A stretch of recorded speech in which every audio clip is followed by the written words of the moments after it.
Welcome to Free Flow, the Caribbean's best and biggest podcast. Let's get it. Have you ever been curious? Like, there's a lot of millionaires and stuff doing a lot of things, going into space, going in the water, and all kind of thing. Have you been curious about doing that yourself? Um, I can't say it's one of the things that's like high up on my list. I think if I got the opportunity to go to space, I would obviously take it. You would go? I would go, yeah, I of feel course. like because studying space and going to space is I feel like you have Completely so much different. more of a so much more Yeah. knowledge. It's like it's so much more real, so it can be more scary for you. No, I don't think it is. I feel like it's probably gonna be not similar, but I feel like I'm not scared of flying on a plane, so why would I be scared of like going on like a spacecraft? A Like spacecraft and a plane.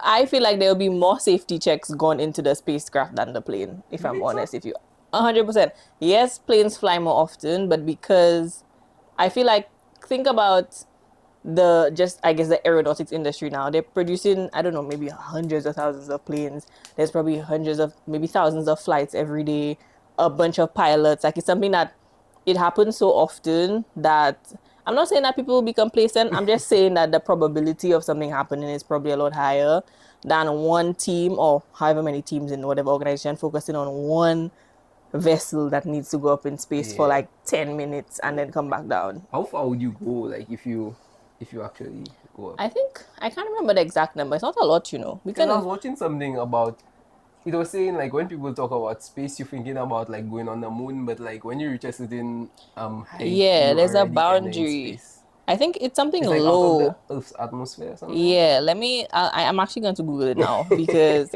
62 miles. It's not far. It's not far. Like It's not you far can at see your all. house when you Exactly. 62 miles above is like the boundary. When you're in space, they might bring you higher if depending on but you need to like be. I don't say you be orbiting. You need to be orbiting. I actually need to look more into this. I Yeah. haven't looked into exactly the logistics of it because like I said, it's not the thing that's like been number one. A lot of people are like, oh, so do you want to be an astronaut? And I'm like, no, that's a whole different career path. Like that's a lot Yeah. of physical training. Like there's a lot that goes into becoming an That's like the astronaut. Navy SEAls of Literally. Like you have to train hard. Like to like yeah, there's so much criteria. People like don't get through the whole program. Like it's very strenuous to get through because they're literally prepping you to quite literally be in the middle of nowhere. Like that's yeah, you know. that's crazy. So I've not looked into exactly what happens when you're up there. I've seen those like the all civilian space flight that was headed by Dr. Cyan Proctor probably a few years ago now.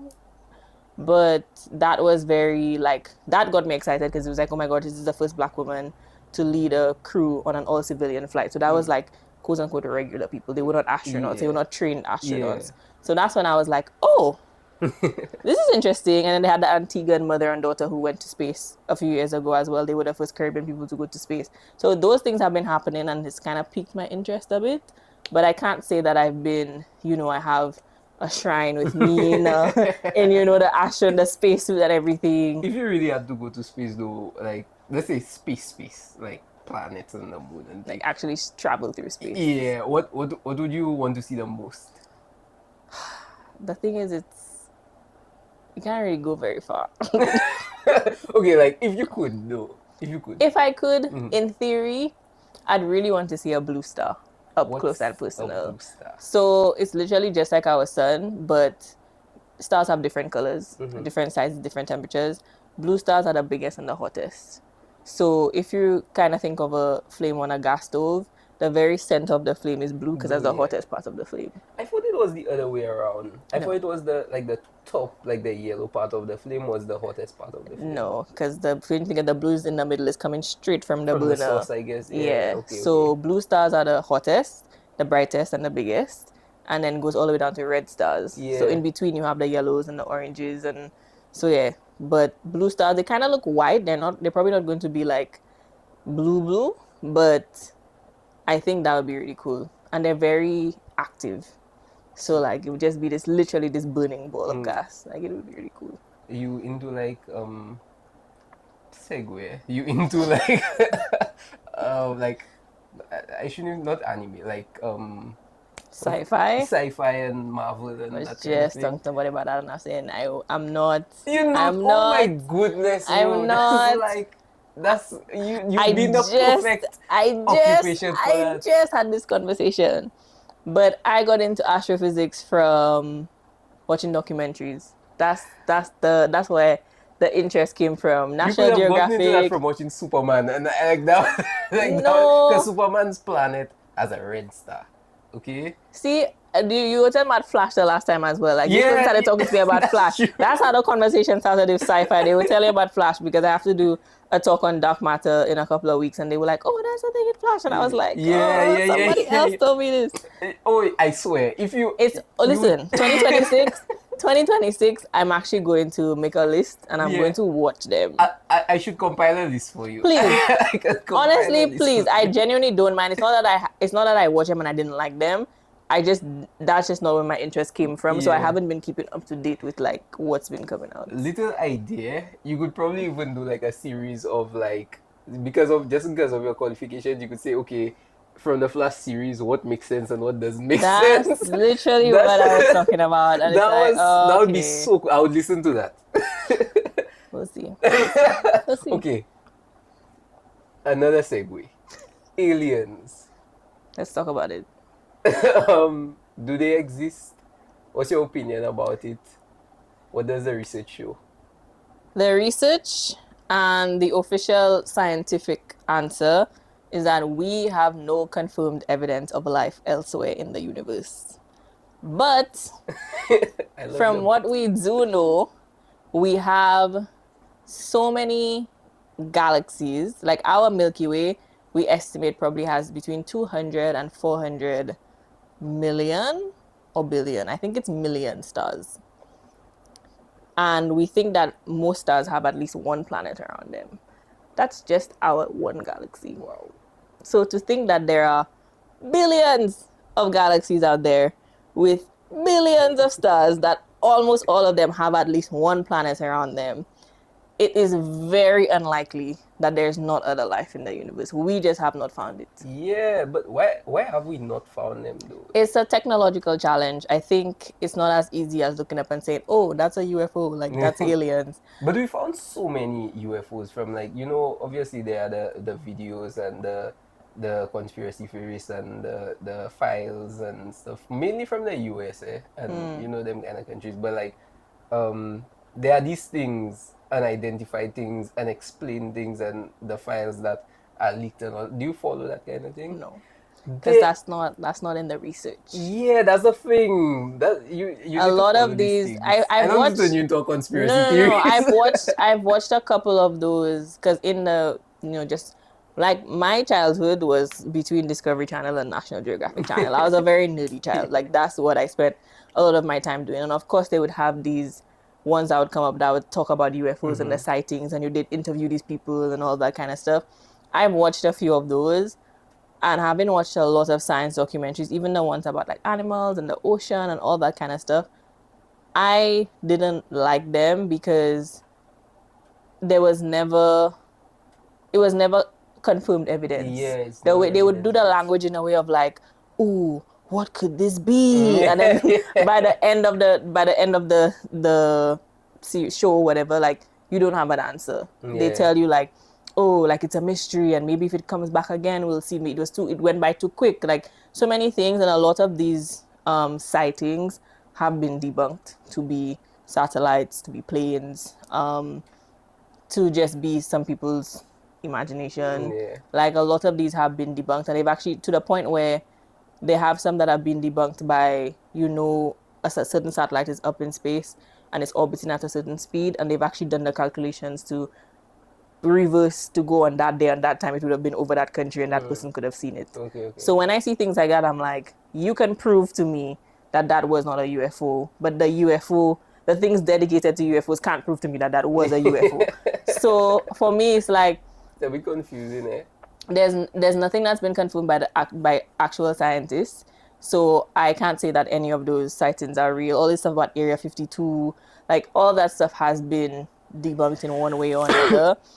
I'm not saying that it's impossible that aliens have visited and somebody has seen them. What's your opinion, though? I can't have an opinion on that because I have No. to go with, like I said, it's very unlikely that we don't have life somewhere else in the universe, but we haven't found it. So I can't say, I think we have and they're not telling us. Like, that's not, if you've met a scientist before, which you have, we don't shut up. We cannot keep secrets. We cannot keep secrets. Like, we want to tell anybody who will listen what we The find. thing is, though, the way scientists think, I've realized, I don't really see y'all forming opinions. I mean, obviously, you have your hypothesis and that kind of thing, but it's like you go based on the facts. That's what science is. And then you say, okay, it has to be this. You have to, because somebody will come and say, a scientist said. If you say your opinion and you don't give your disclaimer, somebody will say, oh, but a scientist said, and they will take that as fact. Yeah. So you learn, I think, just by the nature of how you do science, the whole point is, like you say, you have your hypothesis, you do your experiment, or you collect your data, and either your hypothesis is true or it's false. And it could be inconclusive. You could get to a point where you're like, actually, there's a little bit there, a little bit there. We have to do some more research.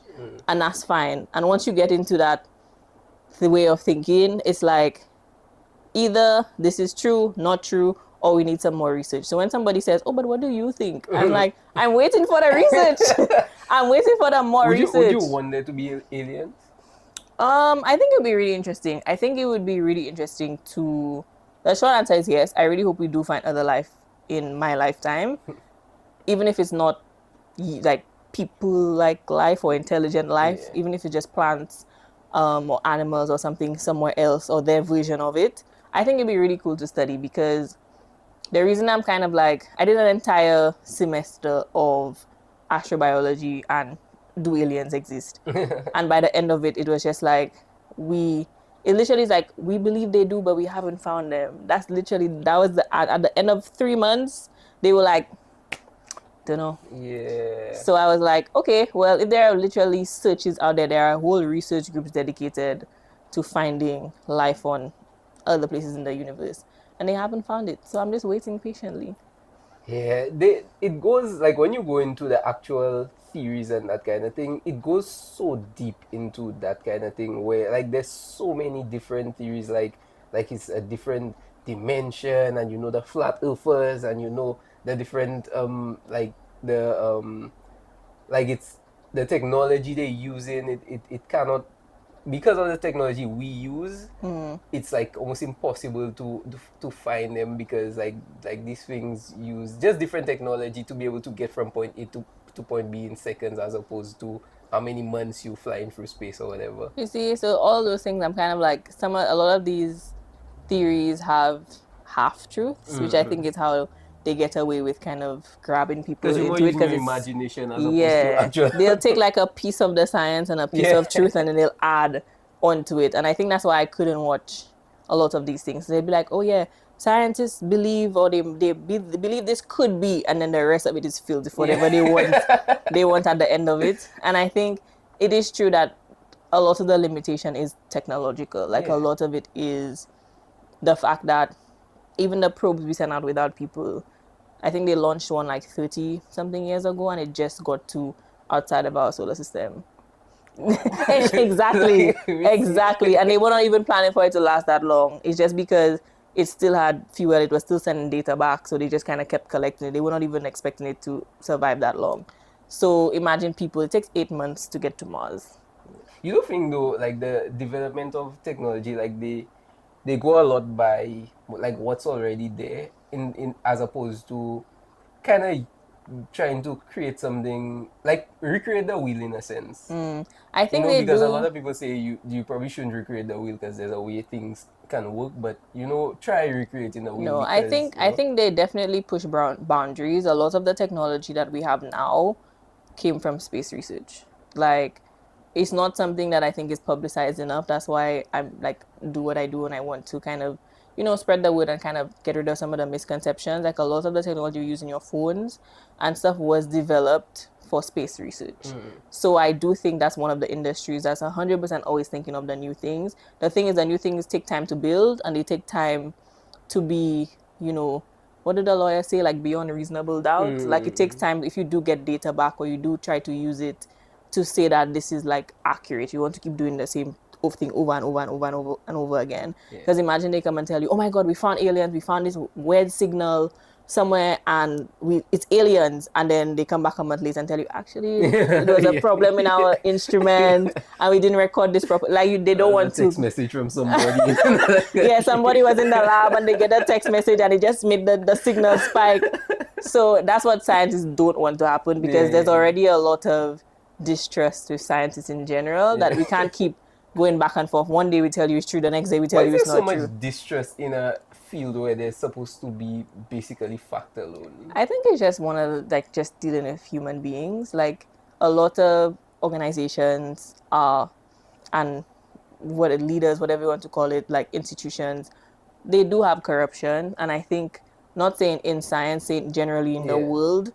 So I think people, once these kind of scandals and things come out, it kind of creates this thing of like, can I really trust what you say? Because the people who have had the power have lied to us or have taken advantage of us, who have tried to spin the truth in a way before. So why should I trust you? I think it's just a question of like, how do I know that you have my best interest at heart? Because the people who are supposed to have our best interest at heart don't always do. So I can't really blame people, but it is very interesting to see that we're literally saying, here are the facts, and you're like, I don't believe you. How do you know? It's like, that's what I do. Why is St. Lucia uniquely positioned for what you do, though? So the Caribbean in general is one of the best places for stargazing. Astronomy, it is. So just geographically, we're near the equator, and where you are, how north you are, how south you are on the earth impacts what you see in the sky. So if you're all the way in the north, like somewhere in Iceland, you will only see a certain set of stars that people in the northern hemisphere can see. Stars, galaxies, just objects. Same thing for the south. When you're at the equator, you can see both the northern sky and the southern sky. It does mean that you might not be able to see things all the way north and all the way south, but you kind of have the best of both skies. So that puts us in a really great place to see some very interesting objects. Like we had some guests from the US who we did an event with earlier this year, well, last year now. And they said that they had been waiting to see the Southern Cross. It's called the Southern Cross for a reason. They live in America. They live more north. They couldn't see this object that they call, it quite literally looks like a cross in the sky. What's the object?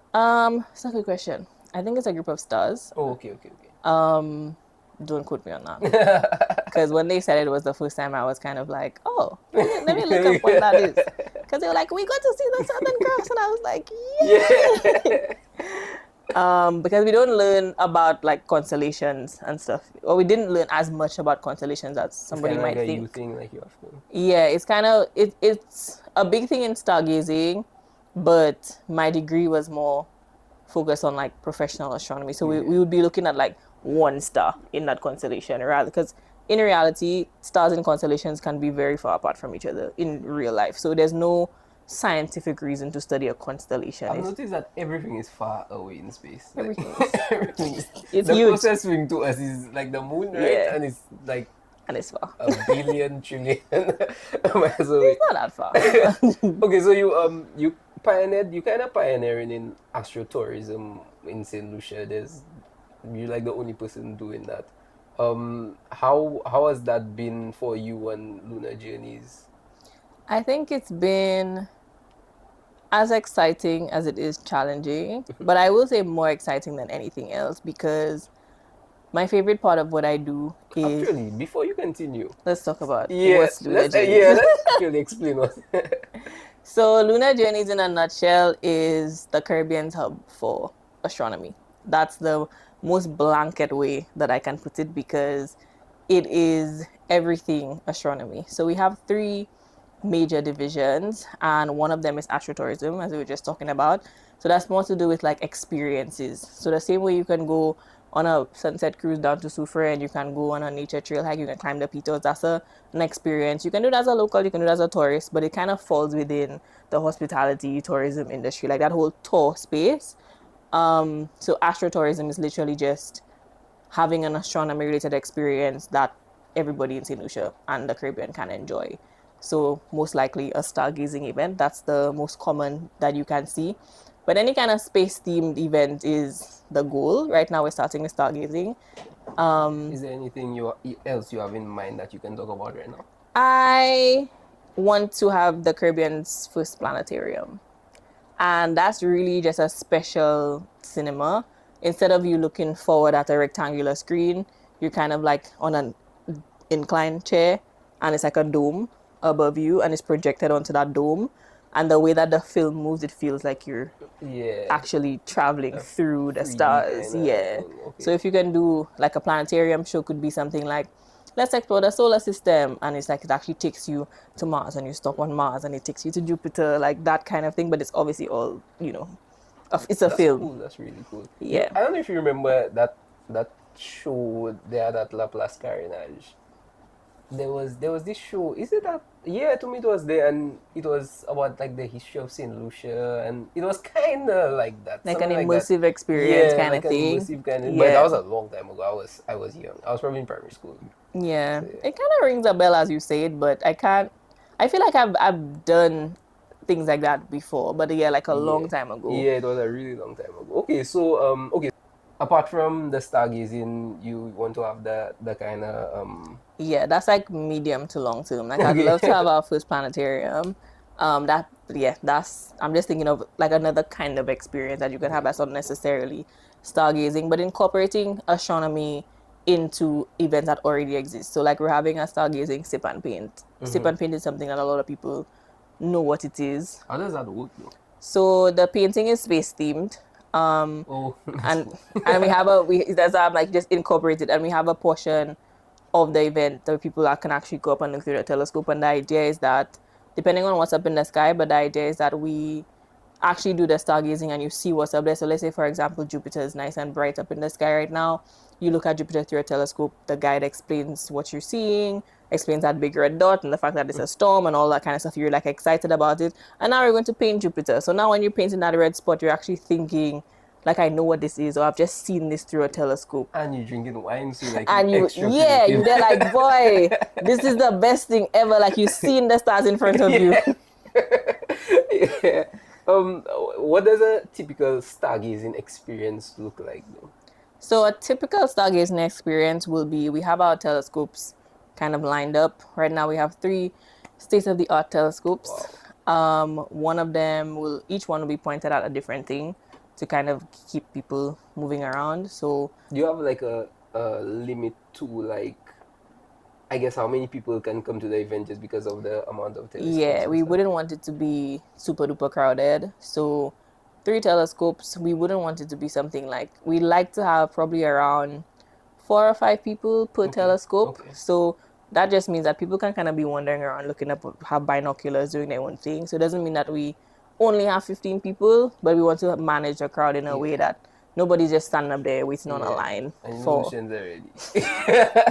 But seriously, I want to see that. And like the objects move quite quickly. Like they move across the sky throughout the night. So you have to keep Kinda moving the telescope Okay. with them. And so you said they positioned different. So different each telescope will just be pointed at a different thing. So when somebody's finished looking at Saturn, they can go to the other telescope and look at Jupiter instead of having all of them pointed at the same thing. And so it just kind of keeps things going, keeps things interesting, and gives people a chance to see the most of what's up there in the sky.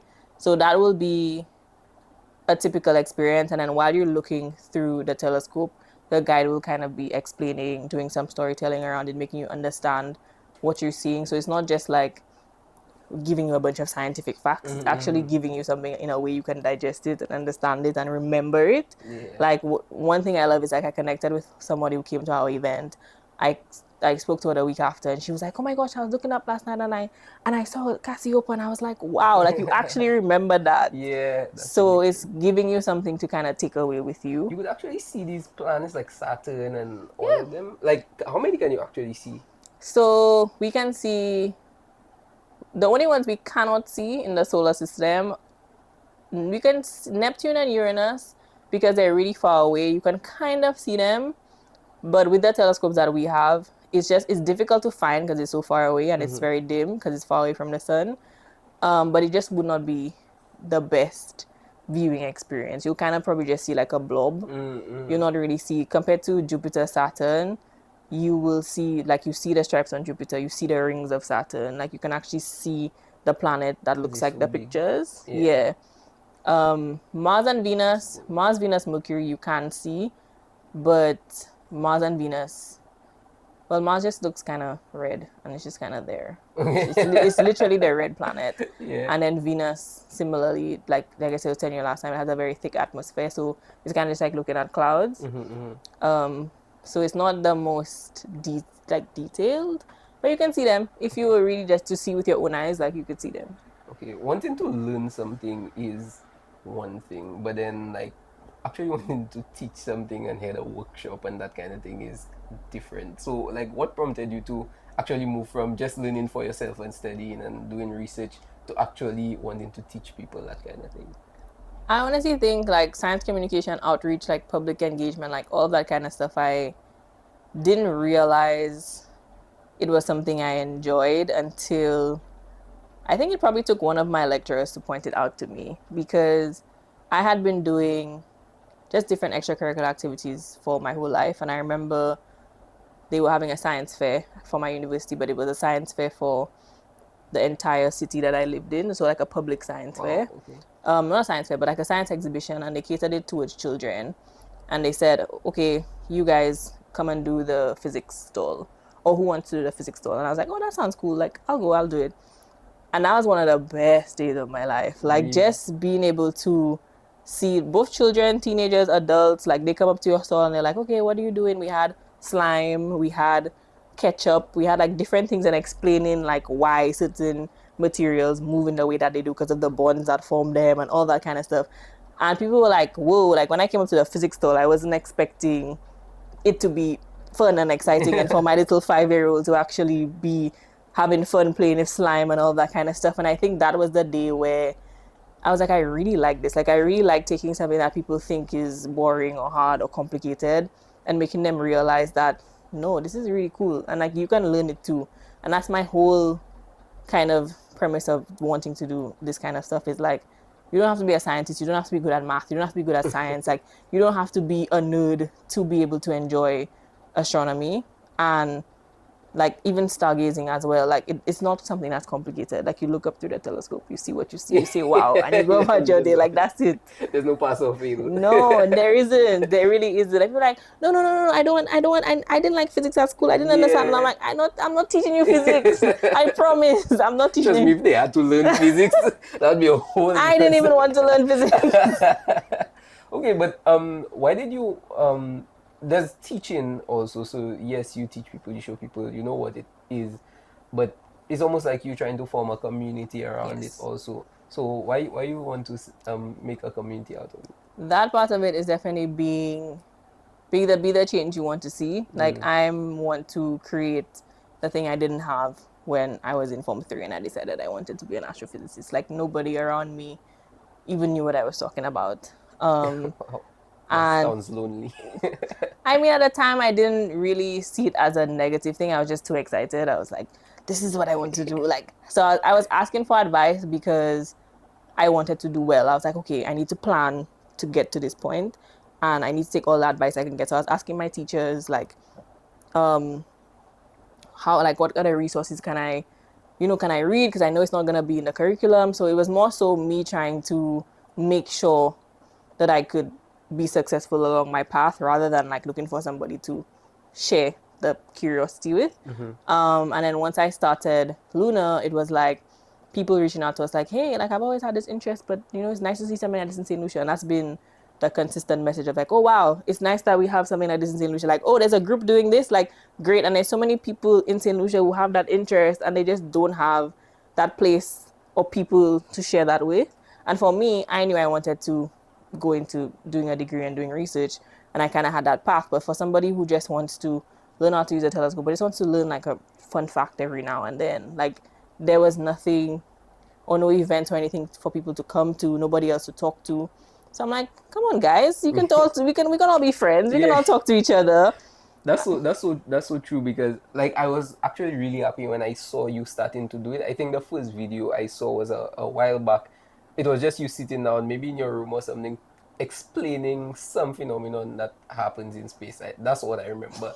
And I was like, that's so cool because, and I love to see y'all do that. Like anybody that starts something new in St. Lucia that's happening for the first time, because like we kind of stereotype St. Lucia so much when it comes to waterfalls, beaches, and that kind of thing. But like an astronomy thing, you go, you watch the stars, a little sip and paint here and there. Like that's so cool. That's so different. So I really love that. So you form a bit of a community Yeah. when it comes to that, and like-minded people just come together. So what would you want someone to how would you want someone to feel or learn, when they leave your workshop? I want people to feel this sense of awe, but at the same time, feel like they've learned something new. Like that feeling of like, whoa, this actually clicked for me. Like that's my favorite feeling when I don't know something and somebody explains it to me and I'm like, oh, I understand that now. Like I just love learning about how random things work. So I want to be that person for everybody when it comes to space and astronomy. Like I don't want you leaving confused. I don't want you leaving like, oh, that was too much information. Like I want it to be like, whoa. Like tonight I learned this really cool thing and I'm just really glad that I came to experience this. And something that, like I say, just having that little fact you can kind of take away and show other people, or the next time you look up and you recognize something, you're like, whoa, like that actually stuck in my brain. How do you kind of balance not, because you know so much, you're so qualified, so how do you balance not filling people's head with information? I kind of just like give a little bit.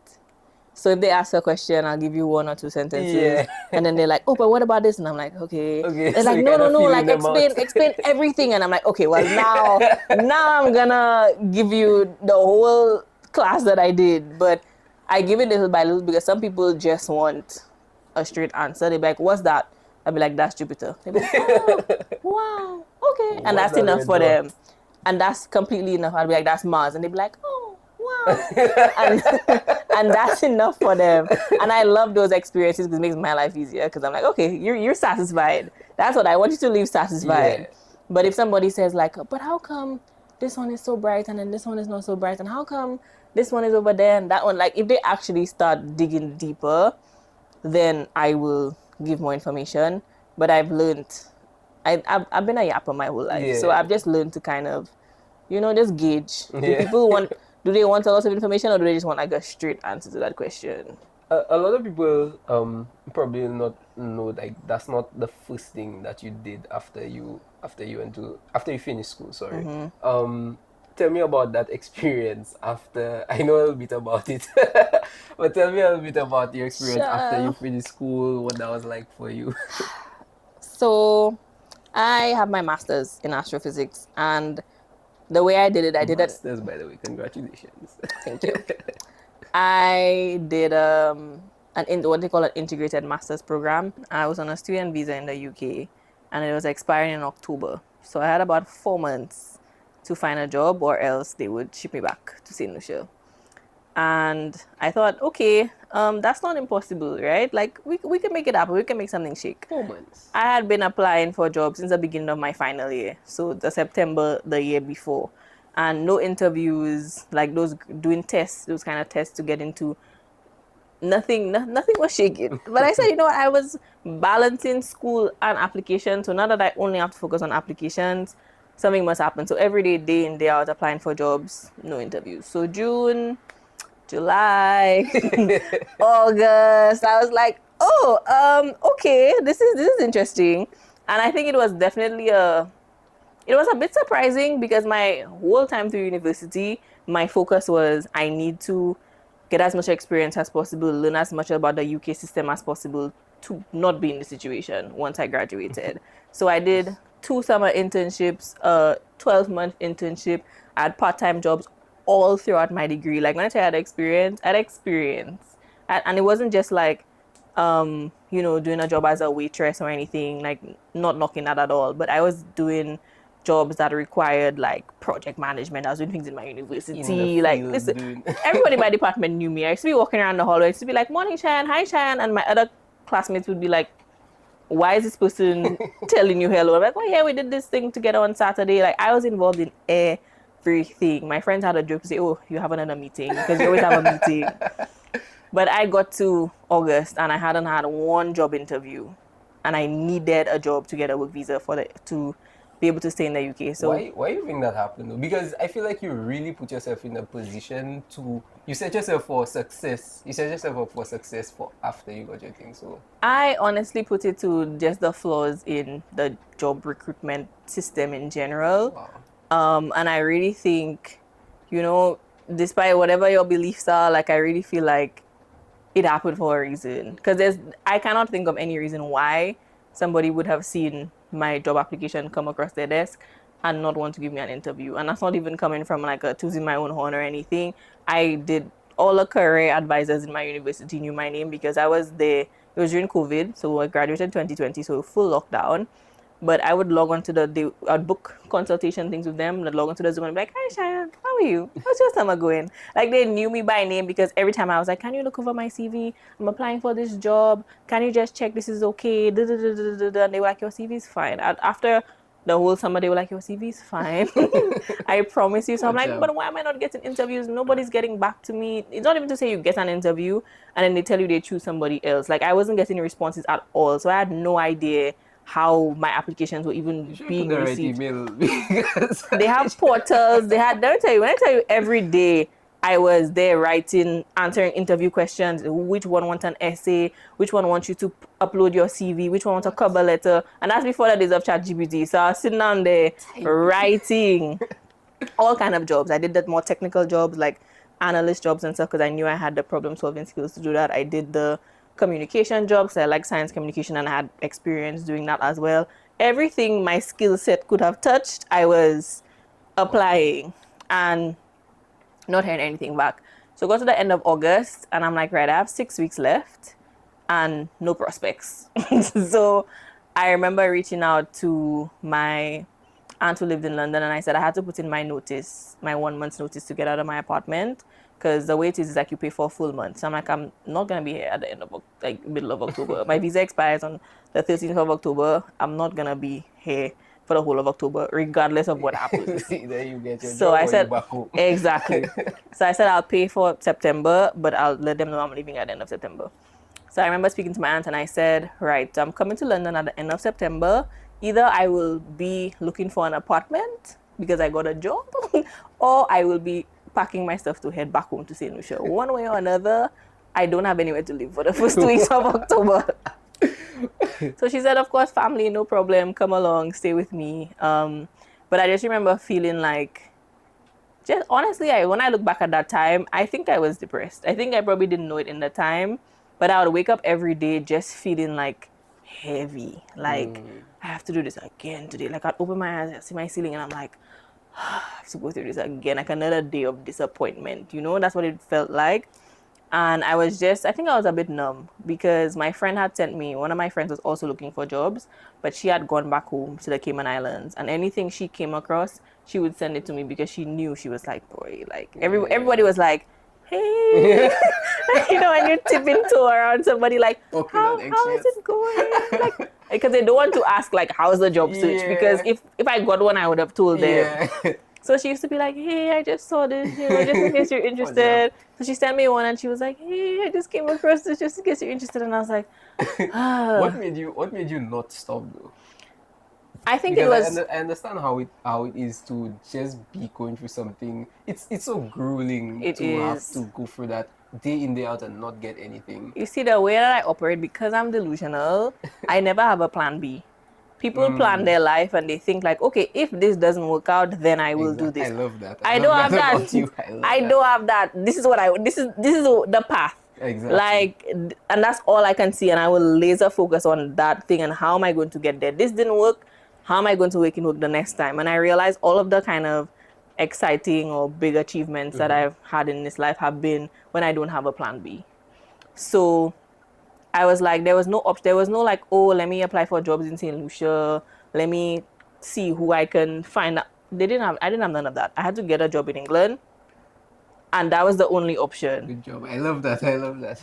Because I think if I was doing both at the same time and somebody said, hey, you can come and do this job in St. Lucia, then it would have been easy for me to say, you know what? Yeah. I only have a few weeks left. This isn't working out. Let me pack my stuff to go home. But it's like, if I go back to St. Lucia, what am I going to do? I have to basically start from scratch, start the application process again. And I tried to look. There was one day where I tried to look at jobs in St. Lucia because I'm like, well, I have a master's degree. Maybe I could get a little something. You think you'd be overqualified? I don't even know. Maybe, but I feel like this might not be the truth. This is because I didn't look into it that much. But from what I was feeling and when I was reading the job applications and speaking to people, it felt like it was easier in the UK for me to explain my transferable skills. Okay. Like it was easy for me to say, yes, I did a degree in astrophysics, but I can do this, this, this, and this. I know how to code. I know how to analyze data. I can use Excel, like anything with numbers, data, doing charts, reports. Like I'm really good at that. That's what my degree has trained me to I feel do. like you'd be in IT. Probably, which would be a little bit boring. So, but I feel like it would have been harder for me to try to sell that to somebody. They'd be like, oh, you do a science degree, you can't work here.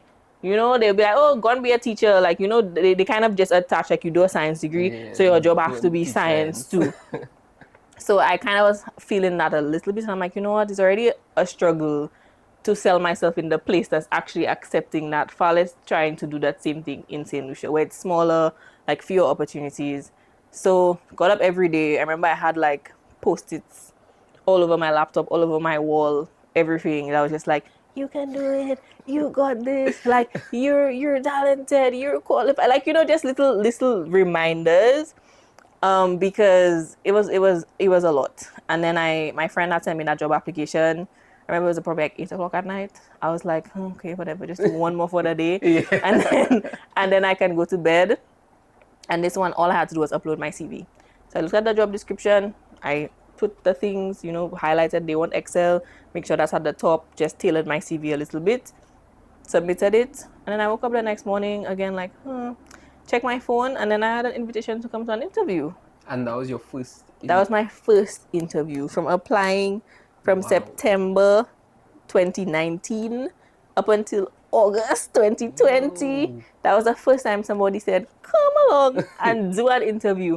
Even through people where, they, like, let's say somebody tells you about a job and tell you to apply.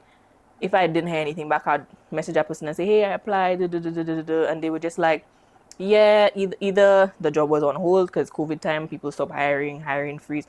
It was always one excuse, but I never got us something to say, hey, we would look at your application and we'd love to invite you to an interview. So did you, after you got that job that you're talking about, did you, spoiler by the way, we've been here before. Did you ever get any opportunities up, like in terms of responses from other people after the fact? There was one job that I didn't really want. I think it was one of those I applied for out of desperation.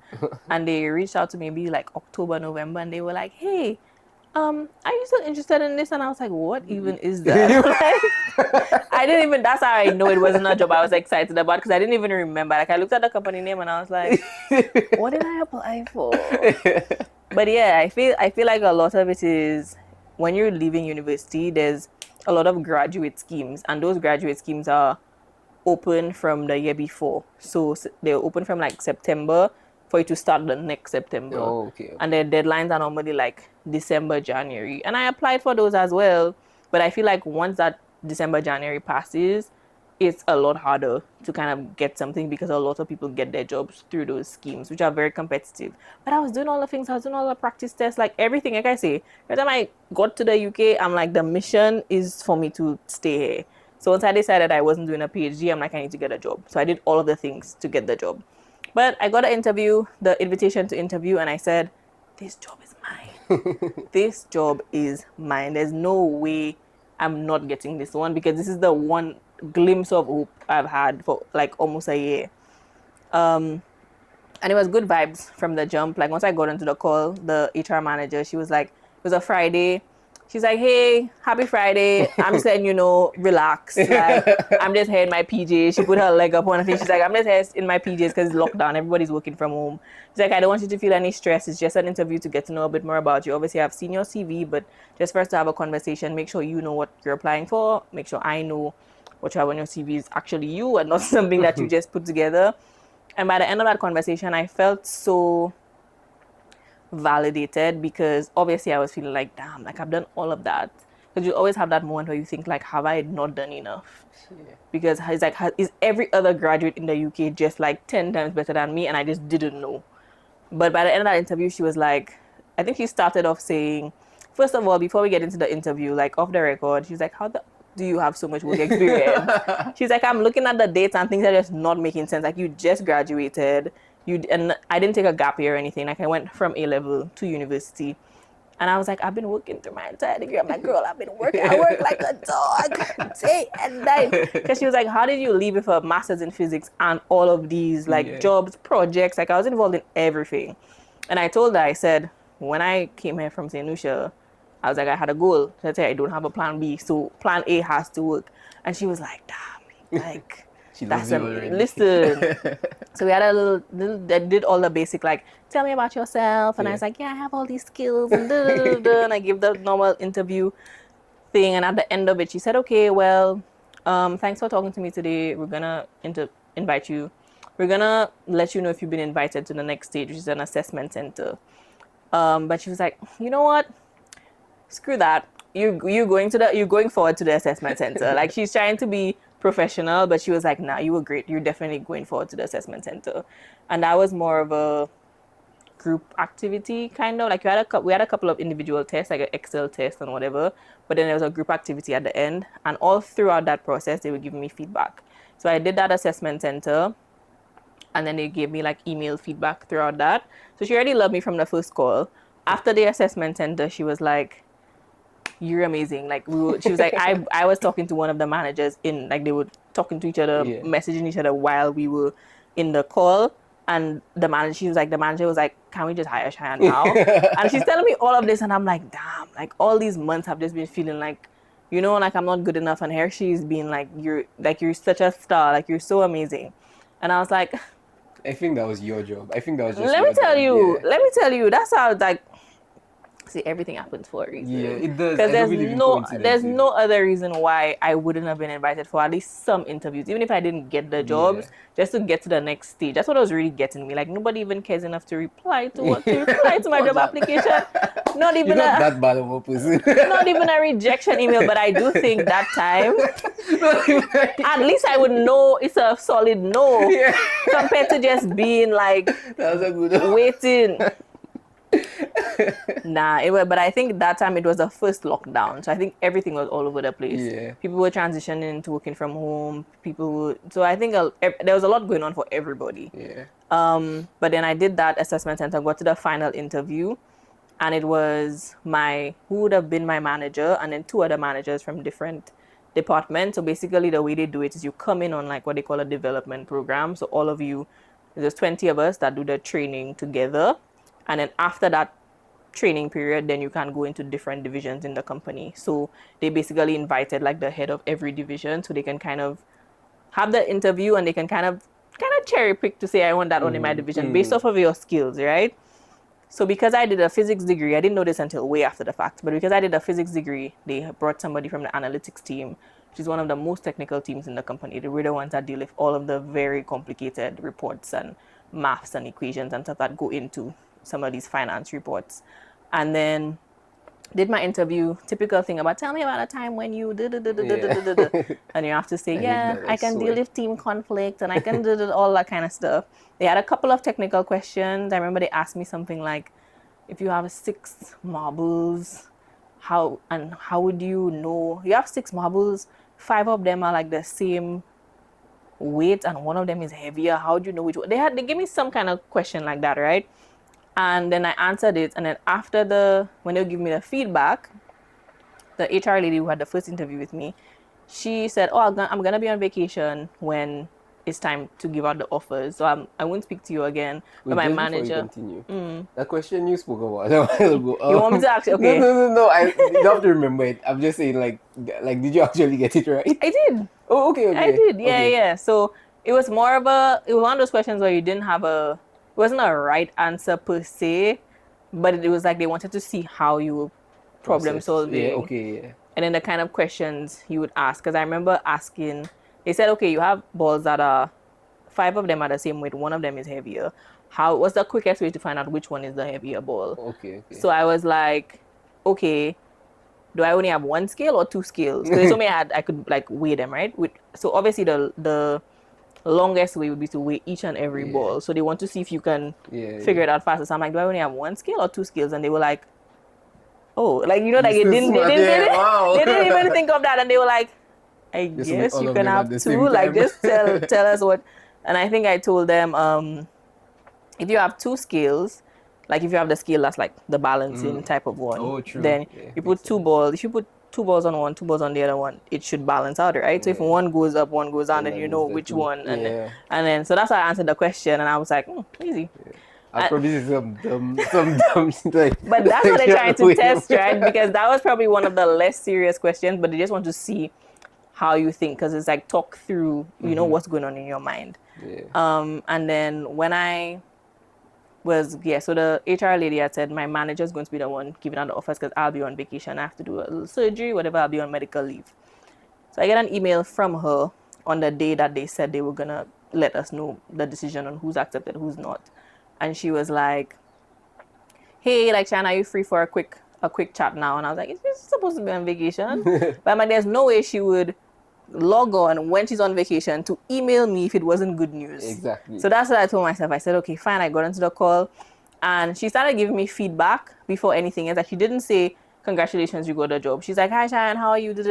So I got feedback from your final interview, and she's going through the feedback, and it's good feedback, right? Great feedback. She told me I was the one that questioned the balls. It was like, or the marbles, whatever. She was like, you were the only one that like actually figured it out, or you got it like the quickest way. Like, they didn't even think of that solution until you said it. And I was like, that's what physics degree is like, the problem solving, the way my brain does just kind of see my way to like an end goal. Like, I've been holding that for years, studying science. So they were so impressed with you. Like, they had someone from the analytics team there, which is normally the hardest people to convince to give the job.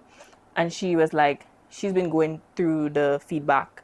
She went through the feedback for all the interviews with that panel. And she said there's one specific woman who was on my panel who says no for like almost everybody. She says like everybody will say yes and want to hire the person, and not one woman will say no, because she's one of the most technical people, and everybody has to say yes for them to offer you the job. It has to be unanimous. So you basically have to, if you say no, you basically have to like, you have to convince the no person. If they can be convinced, then fine. If not, then the person doesn't get the job. She was like, when she got onto the call, when they got to my name, that woman who always says no was the first person to say yes. Wow. And she was a bit shocked. She was like, okay, because she was like, yeah, she's really smart. I really like her. I want to hire her. She ended up being my manager later down the line. Pressure. But that sounds like but I didn't know that until like after the fact, right? So yeah, she's giving me all this feedback, and I'm sitting here like shaking because I'm like, are you going to give me all this good feedback and then say but? No, yeah, yo. And then she went to like, so send me, there's all these typical documents you have to send through your passport, whatever, make sure you are who you say you are, all of that. And she's like, yeah, so if you can just email me across whatever. And I was like, so I got the job? And she was like, oh yes, congratulations. I was like, girl, it's been 10 minutes. That must be the longest 10 minutes of your life, I swear. She was like, oh my God, I'm so sorry. Like, I just, like, to me, it was just like such a no-brainer. I was like, girl. You killing me, yo. Like, I figured it was the case, but at the same time, you want to hear. After all that time, it's like, I want to hear you say you have the job. And she was like, yeah, of course. Oh my God, I'm so sorry. I didn't get through the rest and all my stuff. And then she asked me, that's the first thing she asked me. She asked me, do I need a work visa in that very first conversation? Because some companies sponsor work visas, some of them don't. Okay. So she said, oh, we sponsor work visas, that's no problem. We just want to make sure we know that you need one. So if we do give you the offer, we know that we have to do that for you. So once I got the offer, she's like, I'll email you the offer, email me all of your stuff. I said, by the way, my student visa expires in 3 weeks. She was like, huh? I said, it expires on the 13th of October. At this point, it's like the 15th of September. So it's like just under a month. And she was like, okay, well, make sure you send me that stuff over today. But this, when they're applying on your behalf, like, they can have the express thing. So that wasn't a problem. But it was just crazy how I was so stressed about getting a job. And then I got a job in finance technology with a really great starting salary in a company that paid for my work visa and got it like, I don't think they had to do the express, because the way it works in the UK is that once you submit the application, the person is free to work and live and work and whatever, and then only if it gets declined, then you have to move. But once it gets approved, then you kind of continue life as normal. And I think, like I said, that job was meant for me because the salary that I was expecting with my level of qualifications based off of what's a good salary in the UK, I was aiming too low. I was aiming too low. Like, everybody knows finance pays, but finance wasn't even on my radar in the first place. I was applying for anything. And I always think back to the fact that one of my best friends, she always says, like, she always gives people that story and that testimony, because she's like, anybody who has like visa troubles or they're on a time crunch, she was like, girl, my friend, she got her visa like 3 weeks. She got a job like 3 weeks before her visa expired, and it always gives people a little extra boost. So like you say, how do you keep going when you just feel like there's nothing telling you that you're headed in the right direction or something's going to happen for you? So most times people get to that point and they're about to say, well, I'm just going to go home now. She was like, no, girl, like, keep going. You never know what's going to... And that happened to one of my friends as well. She also got a job like really close up to when her visa was expiring. I think she put in the application for the new visa like the day before her current visa expired. I think all that was just for the plot, like, just so that you have a good story to tell. Honestly, because I'm like, there's no reason. And then when I get this job, it's one of the top 4 finance technology companies in the world. Wow. And it was like I say, it's a development program. So they hired 20 of us across Europe. I think it was about 10 of us in the UK, but across Europe, it was a group of 20 of us out of like 1,000+ applications. So if I knew all of that before, when I was applying, I would think there's no way in hell I can get this job. And that's the job where they were like, we can't wait to have you. And even when I got onto the development program, they used to give us a lot of feedback all along the way. And my feedback was always like, you're doing really well. You're one of like the top people in this group. Like, you're one of the top performers. And I was like, so why did nobody else want to hire me? Oh my God. That's what you were supposed to get. So that I was supposed to get. I think it really did set me up, because I was like, oh, there's money to be made. Can you imagine if you didn't get that? What would you have done? How to figure something else out. I feel like you'd be in St. Lucia applying for jobs in the UK. I think my plan was, if I do have to go back to St. Lucia, I'm gonna take the year and then apply for PhDs and then go back to do my PhD. Yeah. Do you still want to do it? It's a good question. I think it's not off the table. I wouldn't be surprised if in the next 2 or 3 years you just hear me say, yeah, I'm doing a PhD. Don't be surprised. But I don't know if I'll do it in astrophysics. I think I might do it in science communication and like science education. Okay. But we'll see. Not surprising. We'll see. Because I think I want to do it for the right reasons. The reason I didn't do it before is because it kind of just felt like doing it for the sake of it, or doing it to kind of not have to get a job. Yeah. So, but I was like, no, if I decide another 4 years of hell. It's 4 years, okay. Yeah. Well, 3-4 years in the UK, depending on where you go. If you go somewhere else, it might be a bit longer. Like, I know the States, sometimes it's like 5 years, 6 years, 7 years, people still doing their PhD. Wow. So, but if I go to do it, it's a research topic that I really care about. And I would love for it to be something that can actually help Luna. So that's why I'm in the thinking about, okay, well, if I do science education, that could be something that I could apply to Luna, but maybe I might just go do some science. I kind of miss being a nerd sometimes. All right, that's really cool. That's a really cool story. I really hope people hear that, and don't give up, guys. Yeah. Moral of the story: don't give up. The finance job is waiting for you. Don't give up. Yeah. Among other things you do, though, you also do public speaking. You're an international public speaker. Yeah. Right. What basically prompted you to go into that field? Why did you do it? How was your first time doing it? It's one of those things that just happened so gradually that I didn't even realize that I was doing it until like just one day it kind of clicked. So I've been a performer my whole life. Like when I was 7 years old, I was on a TV show in St. Lucia called Kitty Crew. So I was one of the first anchors, and essentially my mother just brought me somewhere on a Saturday morning. I got there, they gave me something to read, they told me memorize it. I got into the room, they told me to recite it, and the next thing I know, I'm on a TV show, right? Because I'm 7 years old, so They I'm didn't like, ask you if you wanted to be on TV. my mother just like, oh, they have something you have to wear. They have something like, and I wasn't surprised because, like, shout out to my mom, like she got me involved in so She many probably things just throughout my figured you would childhood. like it. She just, I feel like she just wanted me. Like I'm her only child. I'm her one Oh, little really? being. Okay. So I feel like she just wanted to expose me to as much as possible. Like I grew up with cousins very similar in age, so it's like I had family, I had my friends from school and stuff. But I think she wanted to make sure that I was like involved and like meeting different people and getting different experiences, because I think when you have siblings, you kind of get a level of socialization with them because You they do. with you all the time, and you can do activities together, you can play together. But I think she was just making sure like I was out there. You're not an outcast. Yeah, that I didn't just become like a little recluse, because the one thing about me, I could Yeah. be very happy by myself. Give me my books, give me my documentaries, and I'm happy. But I went to do that, and then I was an anchor for Kitty Crew from the time I was 7 all the way till I was 15. So it wasn't until I was about to do CXE, the producer, Auntie June, she was like, you'll have to go and focus on your exams. And we were begging to stay. Like, that's how much fun we were having. We were like, no, please, we can balance too. She's like, nope, go do your exams. And then in between that, I ended up in the Kitty Crew had a theater club as well. So we used to do plays, we used to do masquerade, I used to do dancing in by the square in town as Pai Banan, like all that kind of stuff. And then there was, when I got to convent, I joined a drama club. So, and then school competition, so like poetry competition, singing competition, anything that You could can have been sing? performing. My primary school choir teacher said that I could. I don't really know if I agree with that. Okay.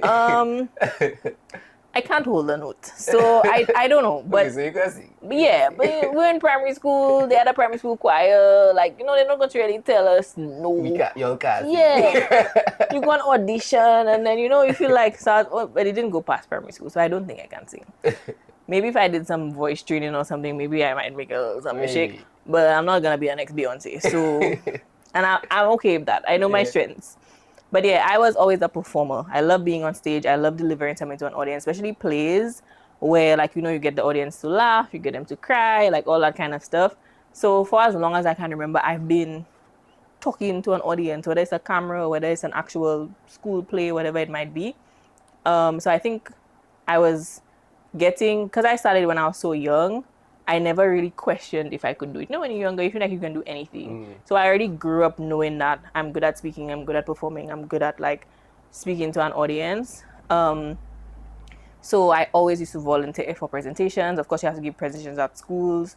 So if it's like when you're doing your assignments and stuff. So if it's a group project and they say who wants to present, like I was always the first one to say, yeah, I'll do it. Yeah, I'll do it. And then eventually that kind of transitioned into doing events for my university. So when they had open days, they would say, hey, Cheyenne, do you want to come and give a presentation about your experience, whatever. And then again, just slowly going to conferences.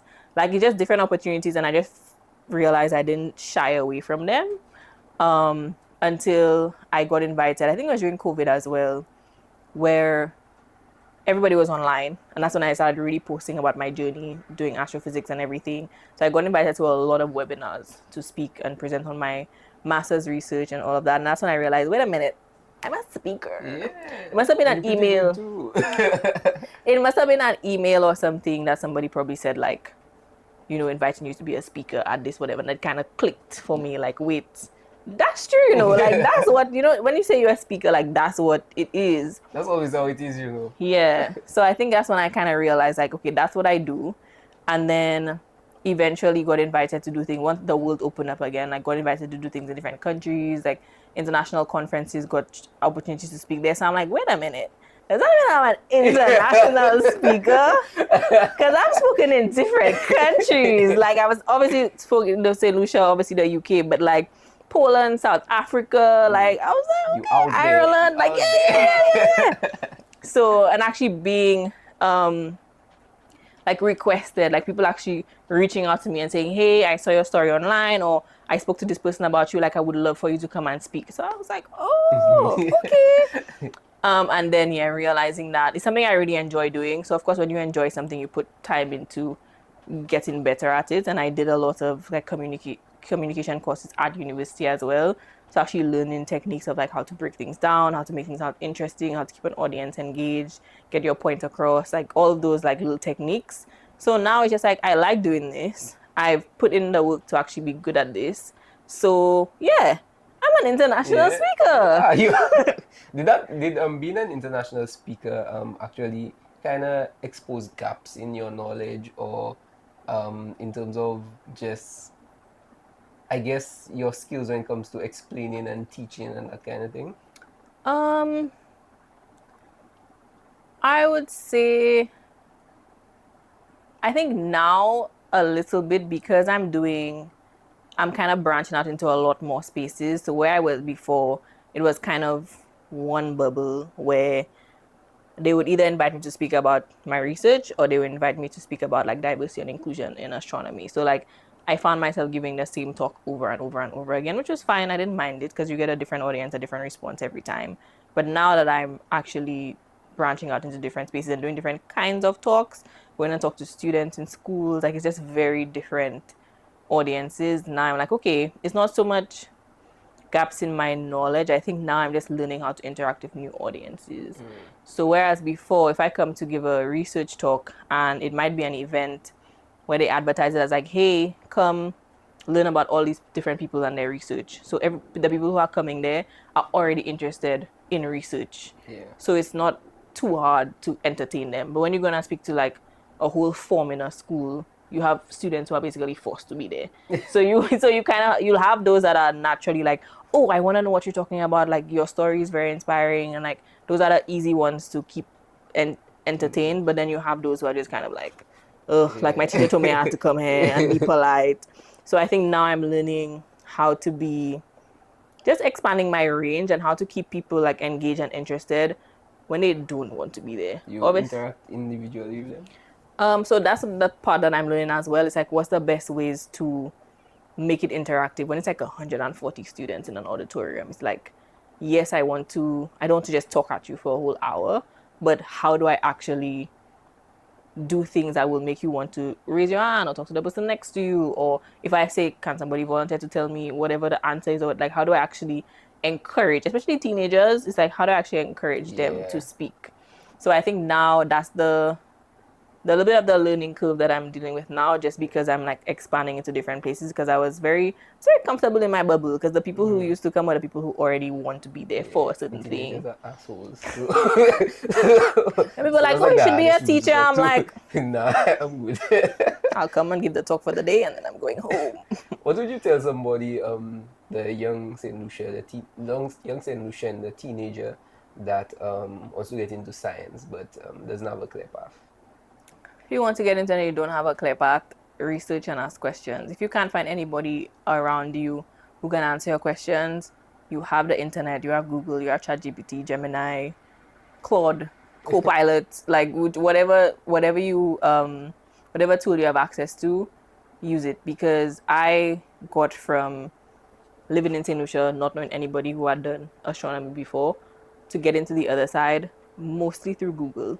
Like Google got me through finding universities, finding which one was the best university, how to apply to UK university, because they have their own system of how you can apply, personal statements for your, like every single step that I had to go through, I was literally like, how to apply for my visa, I had to apply for my visa, book an interview to go to Barbados to get it. And then I was like, oh, once I got to the interview page for Barbados and I realized like, wait, they didn't have interviews for like a whole month. I was like, but I have to go to school. Like school starting just now. So all these little bumps I hit, but it was like, I had to do the research, because like I said, I didn't have a person or people who could actually say, here are the steps you need to take. So I had to research it.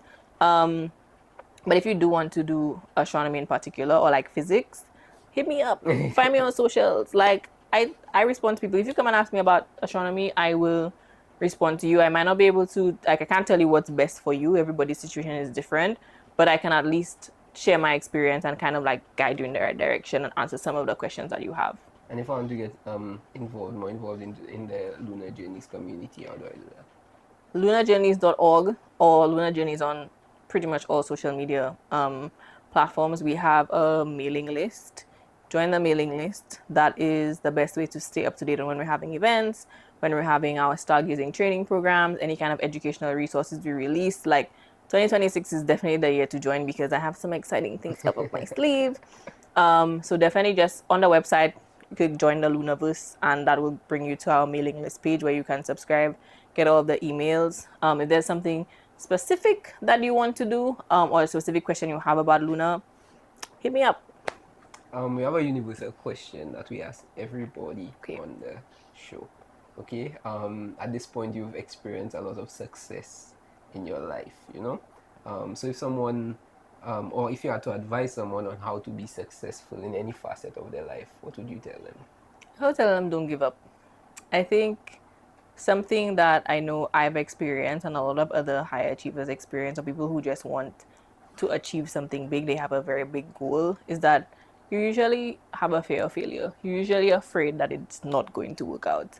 But one thing I've learned throughout this journey is like the only way you can fail is if you give up. That's not to say that you're not gonna have challenges. That's not to say that everything is gonna work out the first time. But if something doesn't work out, try again. You might have to cry, you might have to scream, you might have to, deal with the emotions that come with that. Because of course, if you care about something, you're gonna be disappointed if it's not working out. But keep trying, because I started Luna, at least the first version of Luna, which was St. Lucia National Astronomy Association, in 2018, and my journey to like do outreach in St. Lucia started in 2017.